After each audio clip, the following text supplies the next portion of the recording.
Hi there, I'm Dr. Noel Nelson, and it's my pleasure to share a few thoughts with you today, some uplifting, inspiring, and practical tips to help you find greater happiness and success in your life. Today's topic, seducers. You're at a party. Some stranger walks up to you and starts flirting with you, big time. They are so gorgeous and charming. You keep looking behind you thinking, they must have you mistaken with somebody else. I mean, come on. This type of person is never attracted to you, and yet there is no mistake. They are most definitely flirting with you. They're behaving as if they know you, creating a sort of us out of the two of you, standing there chatting in the middle of the room. They take an appetizer off the plate and say, "Here, you must try this," and feed it to you so sensuously you think you are going to faint. A little later they say, "Come on, let's get out of here." And even though there's a warning going somewhere in the back of your brain yelling, "Danger, danger," off you go, little lamb led to slaughter, with a perfect stranger you've known for all of 20 minutes. The next few days are perfect bliss, as the two of you spend more time in a bed than you ever thought possible. Who knew you really only need a couple of hours of sleep a night? The fact that your lover wants to stay in the bedroom morning, noon, and night and never go anywhere else doesn't bother you a bit. You feel vibrant and whole, like somehow everything is right with the world. You want to scream out to everyone you know, "I'm in love, I'm in love, I'm in love." And the fact that your lover wants to keep the two of you a secret only adds to the spice, romance, and excitement of it all. Until a few days or weeks later, when your lover either fails to show up permanently or announces it's been real and dumps you, or you find out that they've been betting someone or a lot of someone's else at the same time as you, at which point you remember that danger warning which you were only too happy to ignore before. You feel like such a fool. Now, of course, you see your lover in the cold light of having been dumped or abandoned or betrayed. You see that you were simply used to bolster your lover's ego or to provide sex, money, whatever it was that they took from you, and that there was no relationship. There was only using. The thought is hardly comforting. So what happened? Just because you feel like a fool doesn't mean you are one, and you know you're not.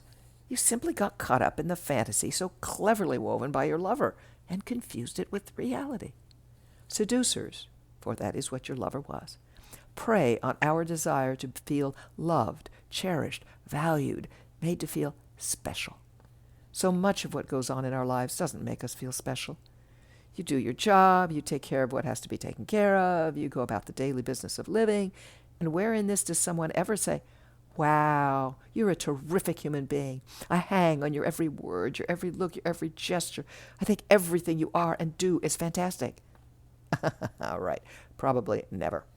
And yet, we crave it and are willing to put up with the most horrendous relationships trying to get it. Seducers take advantage of that vulnerability and very deliberately use it to get what they need, power and control over another human being, or what they mistake for such. So what do? Avoid all good-looking individuals who flirt with you? Of course not. What a dull existence that would be. What you do is, first of all, don't buy into the assumption of instant intimacy. You are not a we or an us with someone you've just met. Beware of individuals who create a false sense of together too rapidly. Secondly, listen to your own danger warnings. Most of us recall, in hindsight, hearing that warning, but ignoring it. So, don't ignore it. Thirdly, be seen in public. Beware of individuals who don't want to be seen in public with you, or who want secrecy of some sort. In all likelihood, they have something to hide. Secrecy may feel exciting and romantic, but it almost always is just a front for wrongdoing. And lastly, take your time. Take the time, months, not weeks, to get to know someone before you give them your heart or see them as the answer to your prayers. If they are, I guarantee they will still be there in the long run. Thank you for listening to Up, and thank you for checking out my new book, if you so desire, called Phoenix Rising, Surviving Catastrophic Loss, Fires, Floods, Hurricanes, and Tornadoes.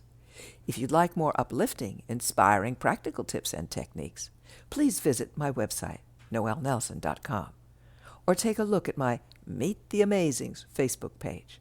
Until next time, be well and take care.